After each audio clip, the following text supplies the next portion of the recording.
Hey, hey, day 2, here we go. Hopefully you had a great time yesterday watching that video about Canada and different geographical regions and just kind of getting a feel for that. Today we're going to continue to learn more about it by creating a map.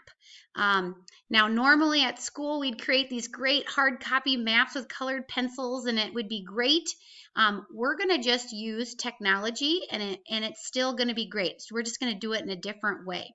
So I'm going to give you a little tutorial here. So watch this carefully and this should make your map making go easier or more efficient. So in a second, when we are done here, you can head on over to the to-do list for today. If you notice, you have 4 resources on your to-do list. The actual map that we're going to create, the word bank, and all of these things have to go on your map. And then 2 resources to help you, both a political map, because we're going to do cities and provinces and territories, and also a physical map, because we're also going to put up bodies of water and mountain ranges on there.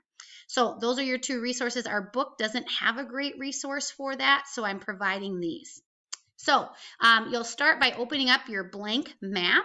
I would put all 4 tabs open at the top. So what do we have to put on this map? Let's take a look. The first thing that it wanted us to do is to take a look at the 10 Canadian provinces. We have 50 states.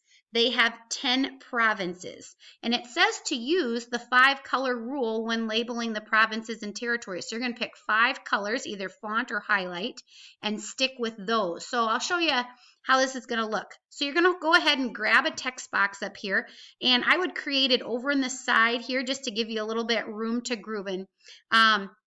Let's do British Columbia first. I'm going to put that on here, Columbia. And, oops, by looking at our political map, I can see British Columbia is this pink one right here. Okay, so the furthest one to the west. So I think what I'm going to do, you could change the font color right here. You could change the text to maybe red. I'm going to keep it black, and I'm going to actually change the highlight color. I'm going to bold it just so it's a little bit bolder, and I think that looks good. So I'm going to make sure I have the cross there, because then that helps me move it. So I'm going to put British Columbia right on there, and I might go down like this to put it in 2 just to fit it on there. So British Columbia is on. So I'm going to pick 5 different highlights and highlight all 10 provinces and 3 territories. Let's pretend I have that all done. The next thing that I'm going to do is I'm going to go down and do the bodies of water. And it says use blue in some way as you label the bodies of water. So let's go back here, and it says the first one it said was the Atlantic Ocean. So I'm going to grab my text box and I'm going to do Atlantic Ocean. Maybe this time I will just change the font to a bright blue. Maybe I'll bold it. I've got my cross right there. That means I can move it. And I'm going to put that over here in the Atlantic Ocean.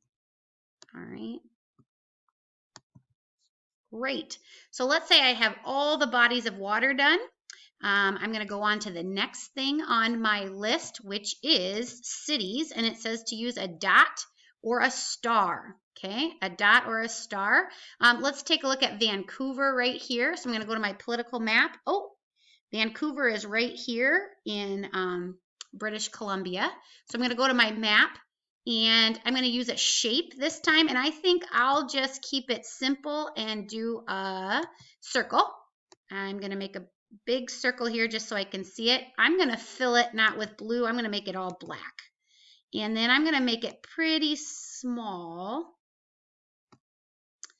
Okay, and I got my cross, and I will put that right where Vancouver is, and grab a text box and label it.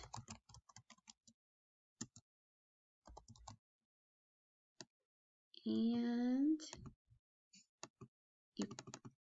I might make that bold so it stands out a little bit. I got my 4 or my cross there so I can move it. And there I have Vancouver. Okay, so I'd put all the cities on there. And then it says I have to put these 2 mountain ranges on, and it says be creative. So I'm going to give you a little leeway in how you do that, but put those on. But remember, now we're going to use the map in classroom labeled physical map. So I'm going to, oh, here they are. Rocky Mountains runs here, and the Coast Mountains, they run parallel to each other, are right there. So I would put those on my map. And when you're done, you are done. That's all you need to do for me today. 2 announcements though. Number 1, make sure you're tracking down a stamp for Friday. And number 2, when you complete an assignment, make sure you hit turn it in, okay? Again, if you have questions, email or text or drop into a Google Meet this afternoon from 1 to 3. It was so good to talk to some of you yesterday. So have fun, do your best, create great stuff. Thanks, 7th graders.